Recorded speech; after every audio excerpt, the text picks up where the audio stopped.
I'm so excited he's here today. Welcome, the CEO of Sticker Mule, Anthony Constantino. Thank you. I don't think I've ever been so excited to be on a podcast since I Really?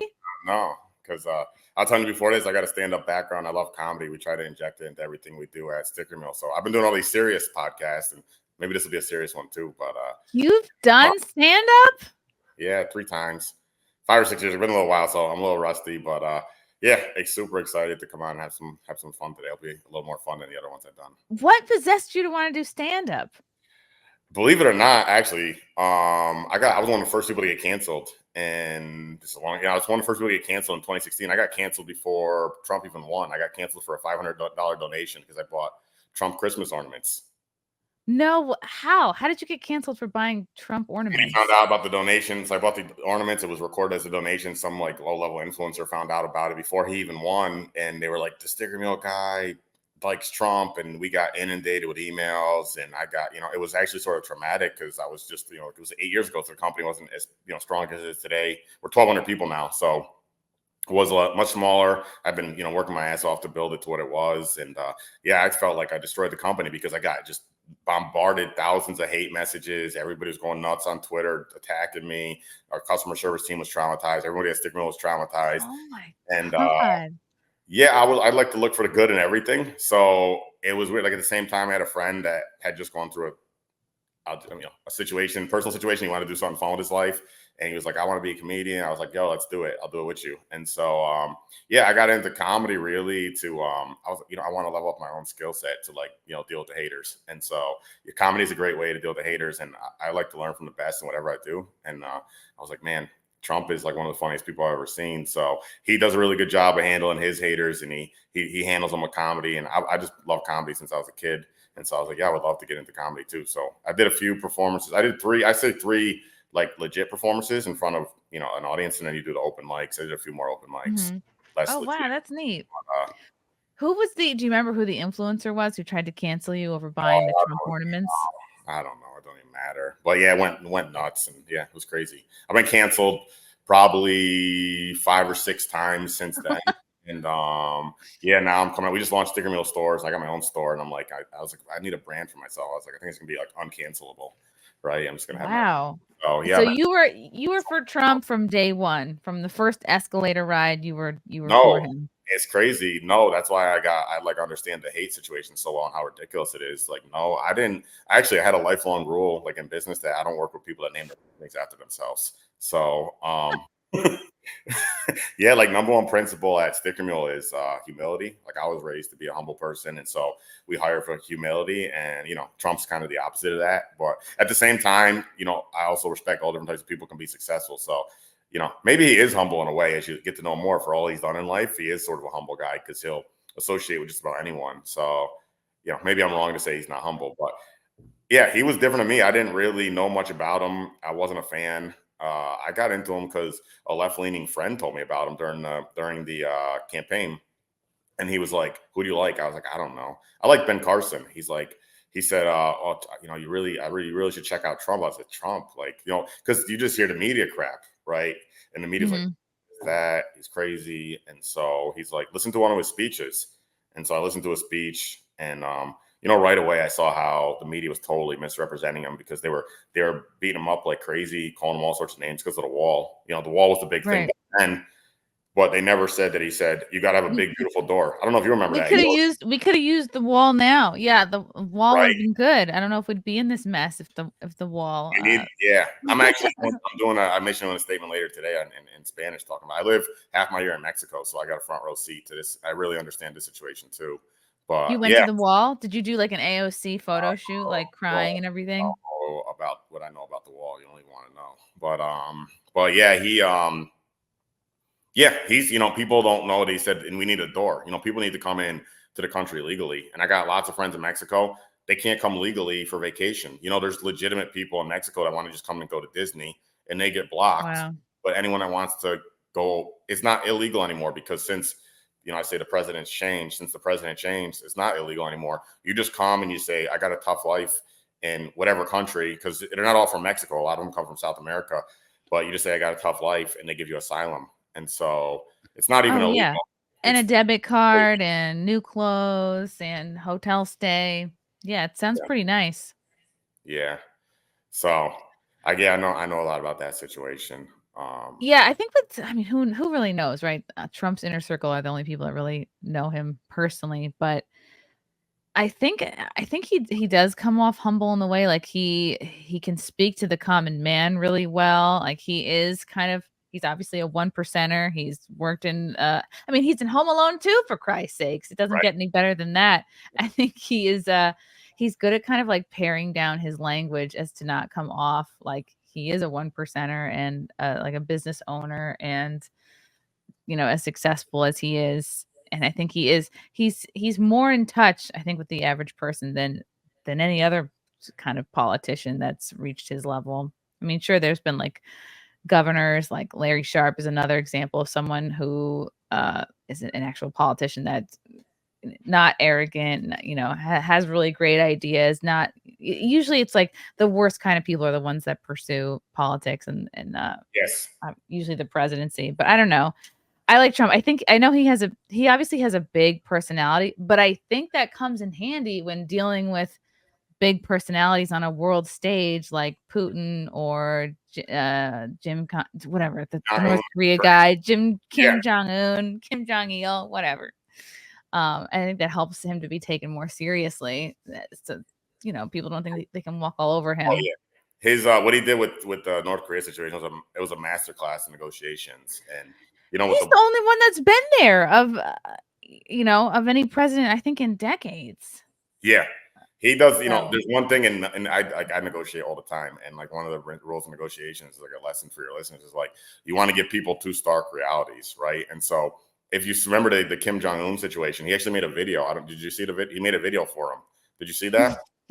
No. He made a whole video for him where he visualized the future of North Korea if they play nice, and it was like this could be North Korea in the future. Blah blah blah. We could have hotels on beaches. We could have all these great things. And he said, or I could drop a bomb on you and kill your whole country. And then at the end of the video, it said, which future will Kim pick? He did this. Yeah, like I saw the videos. It's a master class in negotiations because that's what you do. I do it all the time. You tell people, look, you're going to be my friend and life's going to be great, or I can totally destroy you. And I don't know. This is what I do with vendors. Making it simple. Yeah. I said Jim Jong-un. That's good. That's good. I'm functioning. Yeah. This is what happens. I had to switch to decaf because the baby. I didn't want to jack the baby up with caffeinated breast milk, and now I'm not barely functioning. It's good to speak to like a business owner because DEI has been such a huge part of it seems being a business owner or at least working for a business for the last I think 10 years or so, but it's really ramped up in the Biden administration. Like what's your process like for, I guess, I mean, it's probably easy enough to hire employees that are also based that that you jive with during an interview, but I guess what is it like? I guess sort of the other aspects of business. Do you find like you come up a lot of roadblocks because you're kind of like an out Trump supporter? Like what kind of backlash? Well, the backlash I got when I came out and said I support Trump was like unbelievable, right? I got, I sent a statement just after he, was almost killed. I mean, people, it's insane. The people out there that say, "Oh, it was no big deal," or "It was fake," "It didn't happen," or "It just hit his ear." I mean, if a bullet hit anyone's ear, look, if a shooter was in the vicinity of any one of these people criticizing the situation or downplaying the situation, if a shooter was near any of them, they'd be traumatized for years. Mm-hmm. Right. Yeah. Watch a bullet hit your ear and see how you'll act for the rest of your life. They'd be traumatized. And then they try to downplay the most recent one because the guy, didn't get a shot off. He was taken out. But look, if a shooter was hiding in the bushes for anyone in the world, they'd be traumatized. I'd probably be, I don't know, I'm pretty tough. I'd probably be traumatized. Although, yeah, there's some people that can handle situations like that. Trump, there are some people that can handle situations like that. I'm also, I do a lot of weird things in my spare time. I'm a pro boxer. And I talked to my coach about this. He disarmed people. He got shot on the street once trying to disarm person. There are people that can handle gunfire and not turn into whatever. But most of the Trump haters, I think they'd be traumatized if they went through anything like what he went through. Oh, of course, people even said with the most recent assassination attempt, like, don't worry, no ears were harmed. Everybody go about your business. And it's like, if the tables were turned, if people were shooting at Harris or Biden, the whole friggin' world would shut down. So it's if a bullet takes your ear off, you're like, you know, whatever, millimeters away from being dead. So, whatever. Yeah, if people are downplaying that, it's nuts. But we got hit with hate all over the place. But it's been an interesting situation. Like I said, luckily I got canceled in 2016, so I know what it's all about.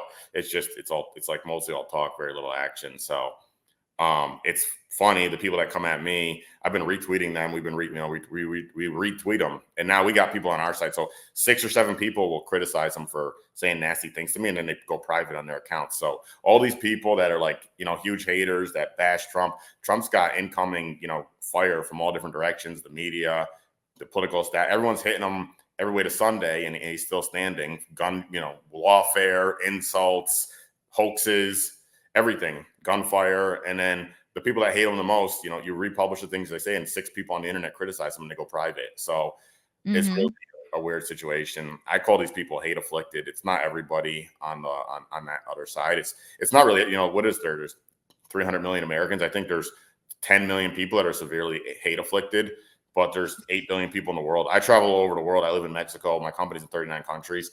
I tell people, Trump's the most liked person in the world. He's probably the most loved person in the world. He's got fans all over the place, specifically in the Latino community. I speak Spanish more than I speak English because I spend a lot of time in Mexico, and I don't speak English at all when I'm in Mexico. He's got support in the Latino community that's through the roof. Just in South America alone, he's probably got 500 million people that love him. So why do Hispanics love Trump so much? Because all the instability in their countries that they've gone through in South America, and they've dealt with the government corruption unlike anything. You know, they know government corruption better than anyone. South America knows government corruption better than anyone. The people there know government corruption better than anyone, and they understand what it is. It's a corrupt government attacking a guy that's coming in from the outside trying to fix the system.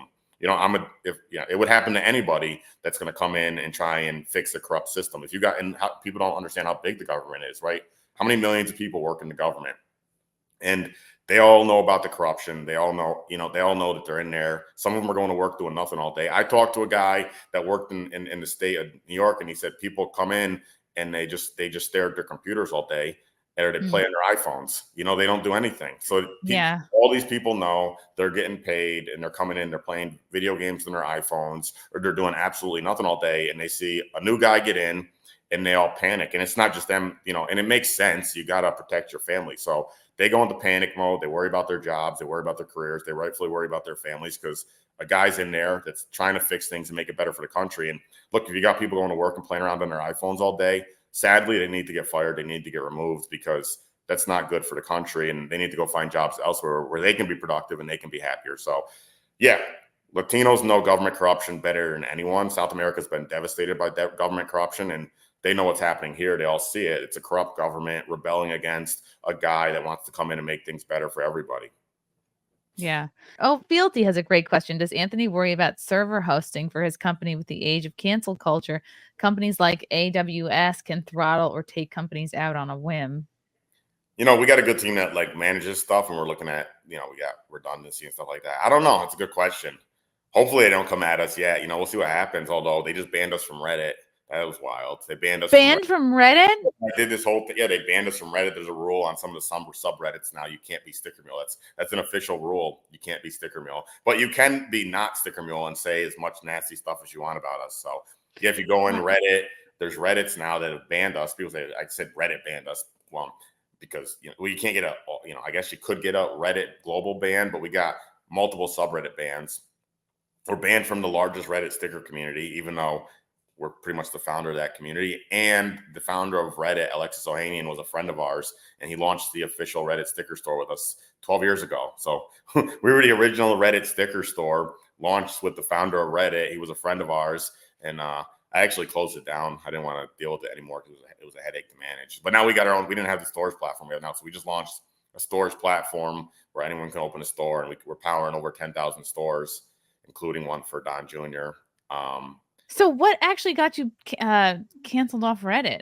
For being Sticker Mule and supporting Trump. They, yeah. That's it. Wow. I wrote an email saying, if you saw the original email, I just said people. It's you asked me, do we only have base people? To be honest, I don't talk politics with my team. I survive on the basis of loyalty. I'm a very loyal person, and so I think we got a mixture of people. We got people on both sides. I know for sure, for a fact, people on my management team are on both sides.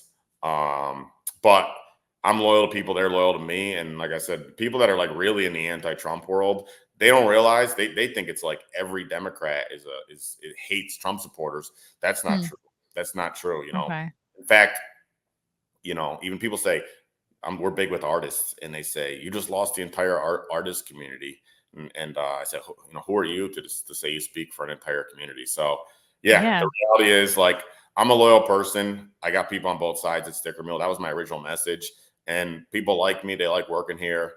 And why can't it be that way throughout the whole country? Why do we got to be at our throats? I know why it is. It's because, government propaganda, media, there's an incestuous relationship between the media and government's millions of people. A new guy came in, all those millions of people panicked. Their family members panicked. Their extended family panicked. Their incestuous friends in the media panicked. And they created a mass hysteria with anti-Trump propaganda. But that hysteria poisoned the minds of maybe 10 million people. I think, luckily, even within the Democrat Party, there's people, there's a lot of people whose minds weren't poisoned, which is why you see record numbers of Democrats switching their vote to Trump, because it's really not everyone. It's maybe 10 million people I call them hate afflicted or hate poisoned, but you're seeing record numbers of Democrats switching their vote to Trump. You're like Bill Ackman, big time Democrat investor. He's on Team Trump. Elon Musk, big time Democrat, Team Trump.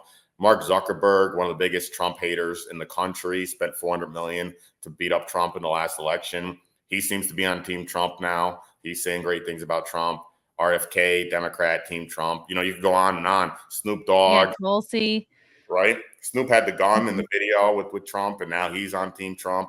So Team Trump is team unity. The people that are on the anti-Trump side, they should realize it's not the entire Democratic Party even. It's just them. It's 10 million so people that are severely hate afflicted, hate poisoned by media propaganda, government propaganda. And even within their own party, most people don't agree with them. If the entire Democrat Party hated Trump supporters, I wouldn't be in business. People say, you must have lost half your customers. I didn't lose half my customers. It didn't happen. I lost a very small number of people that are severely hate afflicted. And I'm trying to help those people see reality and come back and come to the table and be friends with their neighbors and their family members again. There's people that end family relationships. They stop talking to their neighbor. They stop talking to their friends. That's not happening on the other side. I don't see it. Do you see it? I don't see people on the other side. No, and it's important to remember. It really is. 10 million does sound like a lot, but it is a small minority, especially the vocal folks you see online. Like that's just a very small group of annoying people. Most people, they're either kind of like politically ambiguous, or they're for Trump. I feel like. Yeah, maybe it's less. Maybe it's maybe it's a million.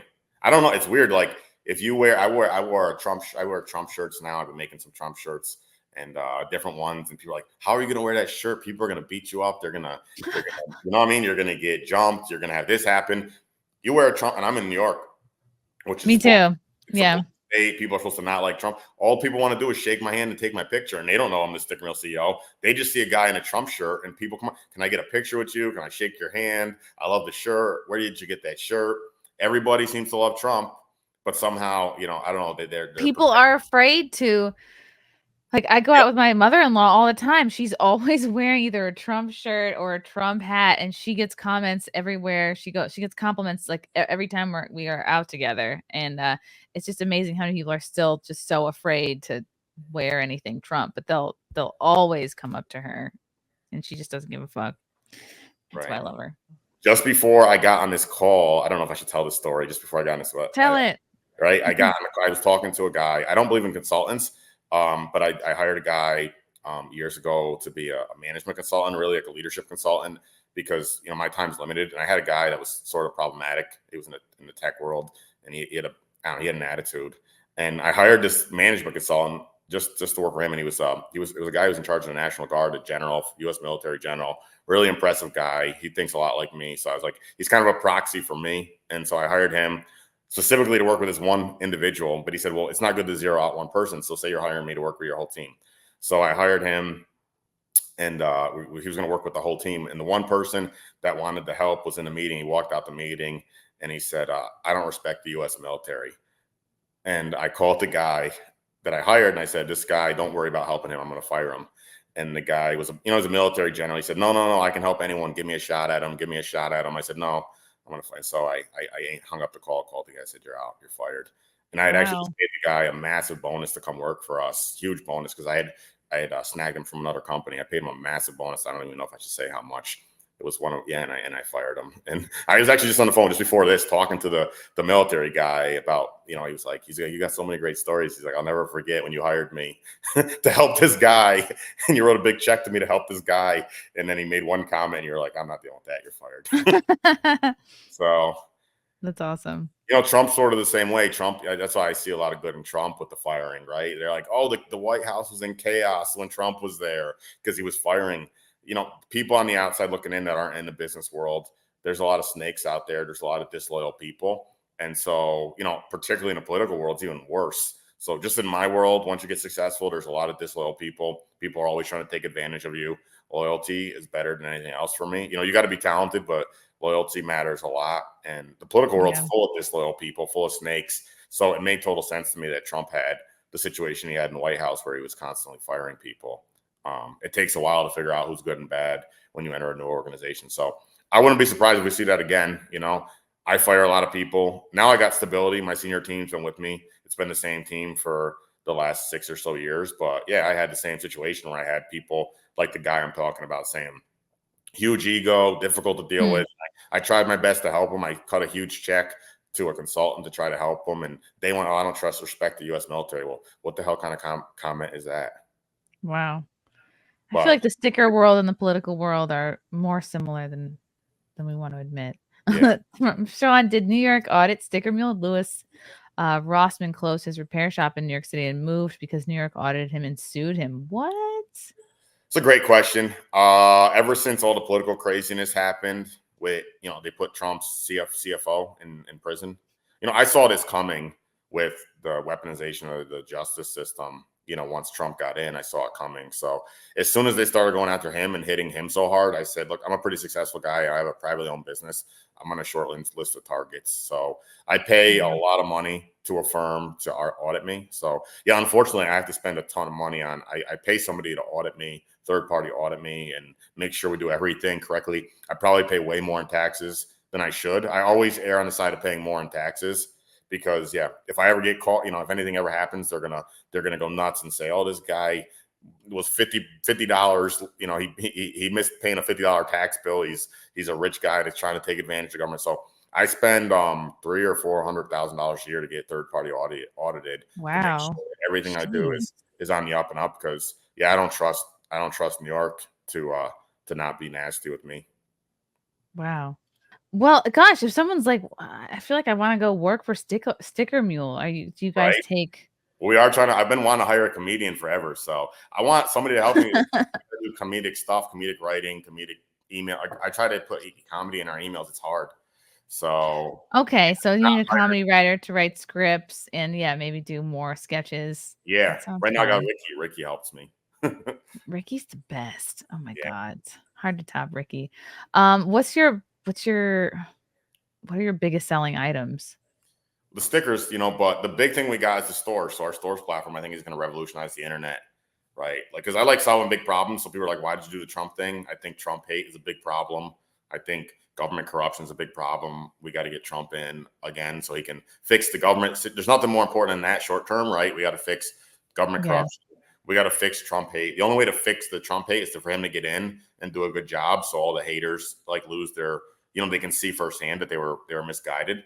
So that's a big problem. But the other big problem is helping people make money. So we're launching a stores platform, and our total focus at Sticker Mule now is helping people make money through our stores platform. So we already got 10,000 stores. We got 20 or 30 developers working on our stores platform. And our big push is the stores platform. So we're less focused on products right now, more focused on helping people make money. And since it's fully integrated, so anything we make, you can sell any of our products. We have great margins. We're going to be really generous with people. I don't have investors, so I can be as generous as I want. Nobody can tell me what to do or not do.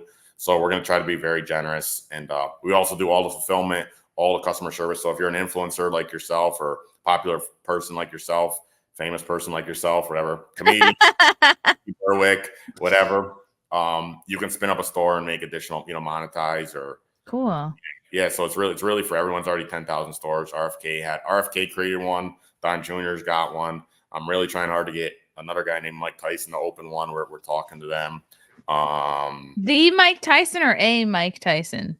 All right, it'd be funny if I just kept telling everybody, yeah, I got a guy named Mike Tyson, and just like some guy that lives down the street from me. It's just some guy. It's just a guy named Mike Tyson, right?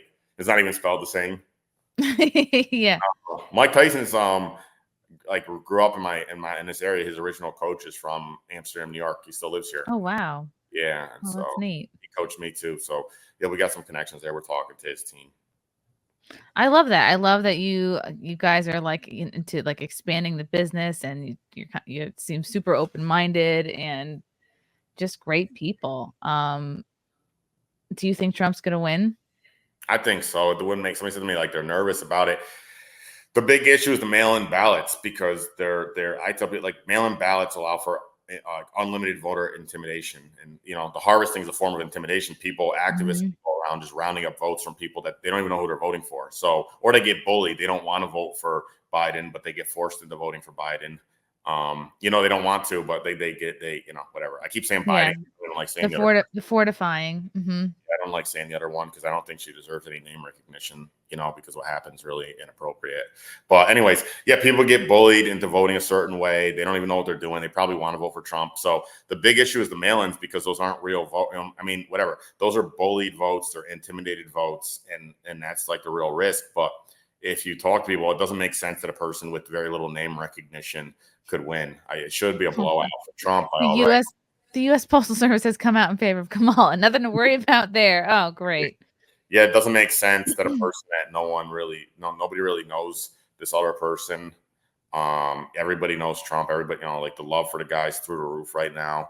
You got a situation where, look, all of a sudden, Elton John is saying great things about Trump, Snoop Dogg, 50 Cent, Mark Zuckerberg, Elon Musk, and these aren't hardcore conservatives that are in the conservative world. These are just people that have great reputations that are sticking their neck out and saying that they like Trump. So you can't have a situation where all of these really interesting people are on Team Trump, and the person running against Trump, who's the most loved person in the entire world, the most whatever person in the entire world, he loses to a person that nobody even knows who they are. I mean, it doesn't make sense. So the big risk is the mail-in votes. If it goes the other way, it's totally mail-in.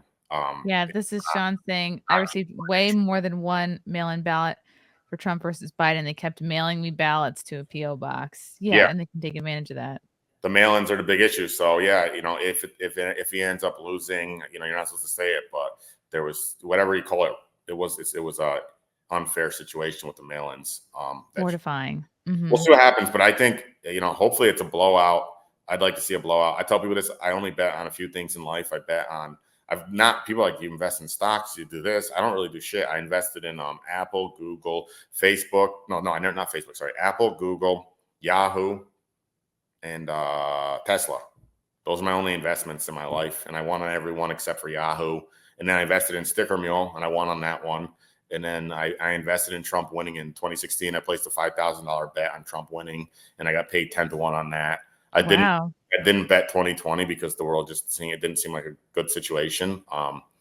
And I would bet on him winning this. I think even with the mail-ins, I think I hope it's a blowout, because from what I see, I wear a shirt that says vote for, I wear a shirt. I got a shirt that says Trump for peace, because I think candidate, he delivered unprecedented global peace during his presidency. Yes, didn't start any new wars. All of a sudden, everything went to shit.